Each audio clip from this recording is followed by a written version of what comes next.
Hi, this is JC one more time with chapter 3 of my new book that I entitled Todd.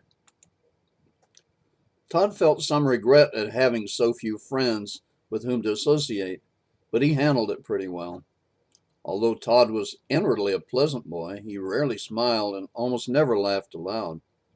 He only laughed or smiled when he knew his parents had done or said something that warranted such a response. He did it only for their benefit. Todd understood that his parents were completely at a loss as to how to raise him, so at a very early age he took it on himself to raise himself, and he did so quite successfully under the circumstances, and he never complained. Todd's learning was almost as an afterthought. He seemed almost always to be aware of what he needed to know, and his appetite for knowledge about any and everything was ravenous. He could scan a book in minutes, and his mind retained every detail of whatever the subject was. Because of this talent, his parents often went to their son for the solution when a problem arose that they couldn't solve. Before the death of his aunt and uncle, Todd's dad and mother had often asked his opinion about things.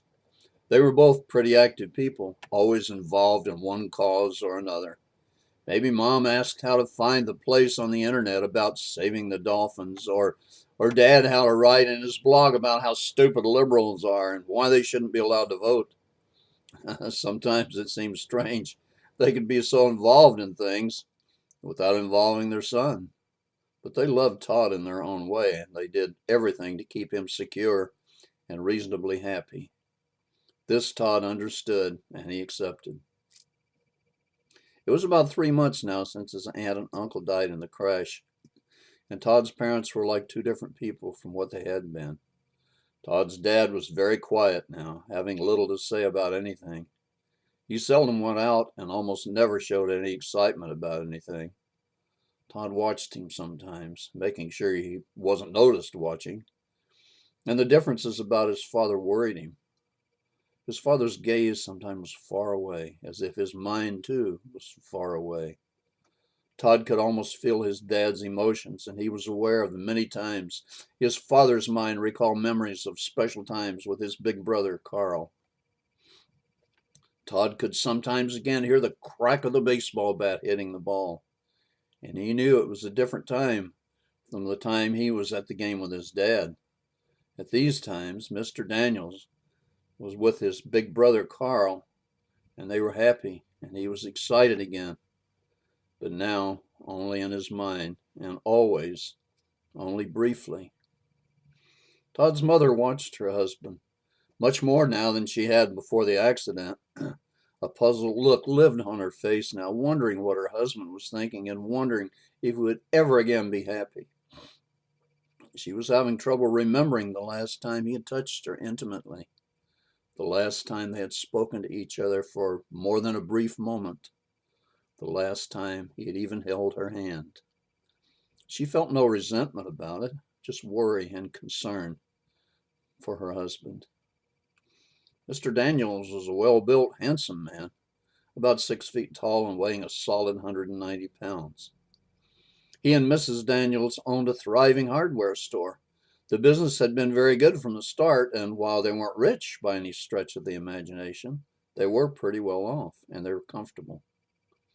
They both worked at the store before Mrs. Daniels became big with Todd. Then at about 5.5 months, she began staying home and only doing the bookkeeping and such. Her pregnancy became a burden after 8 months. She was huge and frankly a bit worried about her size. She made a trip to her doctor's office for a checkup. He did all the things doctors do, including a sonogram of her womb, and pronounced her and her baby to be in excellent condition. He showed her the image of the baby he had made from the sonogram, and she commented on the obvious well development of the eighth month along child inside her. "Doesn't his head look a bit large?" she queried. The doctor agreed, but reassured her that babies' heads and eyes are always a bit large for their bodies at this stage and at birth. "But don't worry," he added with a smile, "he'll grow into them. Babies always do." She mentioned some concern because the baby moved inside her very little. There were very few kicks and movements felt by her, and she wondered if this was normal. The doctor again reassured her, saying many babies are not as active as others. Maybe this baby's personality was forming. Maybe he would be a laid-back, relaxed child, and that would make her motherhood duties much more pleasant and more easy to perform. This did somewhat reassure her, and she went home feeling much better about herself and her unborn child. Mrs. Daniels, nee Betsy Lee Foley, was a medium-sized woman, 5 feet 3 inches tall, and never weighed more than 120 pounds or so. Before she came pregnant with Todd, that is. She was considered pretty by all and beautiful by her husband, Robert Roy Daniels.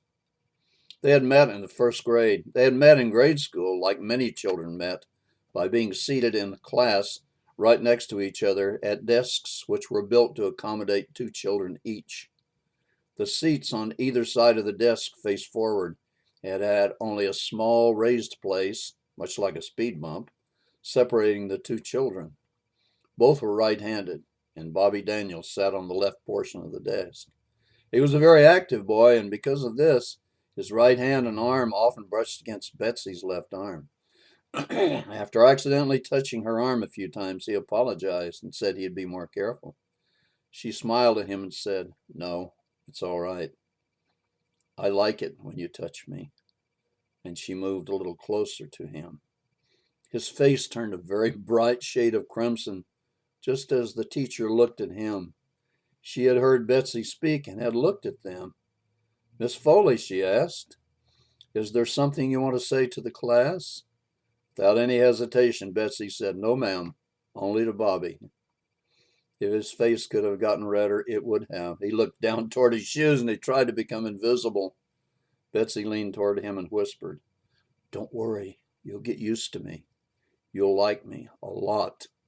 She was right. It took a while, but he did finally like her a lot.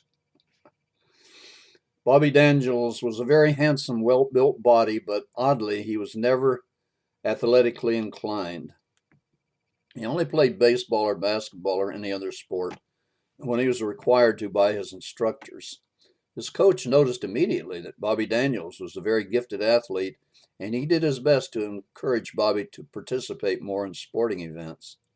He mentioned incentives such as scholarships to colleges and other things to convince Bobby to be a team member in baseball or swimming.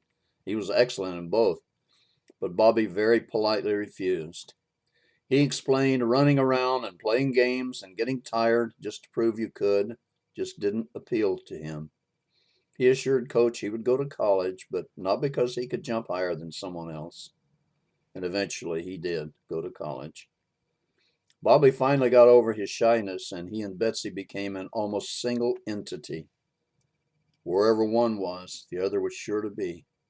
After a very brief getting acquainted with each other's likes and dislikes period, they agreed to agree on everything, and they did, and they were very much in love. This is the end of chapter 3, and this is JC. Thank you very much.